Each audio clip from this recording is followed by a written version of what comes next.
রাখি পূর্ণিমা। রাখি বন্ধন উপলক্ষে আজ বানিয়েছিলাম সন্দেশ। প্রথমেই হাফ লিটার দুধ নিয়ে দুধটাকে ভালো করে গরম করে নিয়ে দিয়ে দিয়েছি ভিনিগার। আমি ভিনিগার দিয়ে ছানা কাটিয়েছি, তোমরা চাইলে লেবুর রসও ইউজ করতে পারো। এরপর ছানাটা একটি ছিদ্রযুক্ত থালায় নিয়ে ছেঁকে নিয়েছি। এরপর একটু ঠান্ডা জল দিয়ে ছানাটাকে ভালো করে ধুয়ে নিয়েছি যাতে কোনো রকম ভিনিগারের গন্ধ না থাকে। এরপর আবার গ্যাসে কড়াই বসিয়ে তাতে দিয়ে দিলাম 200 গ্রাম মতো লিকুইড দুধ। দুধটা কিছুক্ষণ ভালো করে জাল দিয়ে দিয়ে দিয়েছি 2 প্যাকেট মতন গুঁড়ো দুধ। গুঁড়ো দুধটাকে নেড়ে ভালো করে মিশিয়ে নিয়েছি। এইভাবে জাল দিতে দিতে যখন দুধটা খানিকটা ঘন হয়ে আসবে তখন আগে থেকে কাটিয়ে রাখা ছানাটা দিয়ে দেবো। এবার পুরোটা ভালো করে নেড়ে চেড়ে মিশিয়ে নিতে হবে।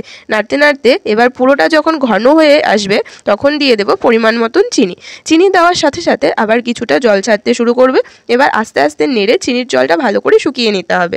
এরপর একটি পাত্রে ঢেলে ভালো করে সেট করে নিয়ে 2 ঘন্টা মতন রেখে তারপর সমান মাপে কেটে নিলেই তৈরি আমাদের সুস্বাদু ছানার সন্দেশটি।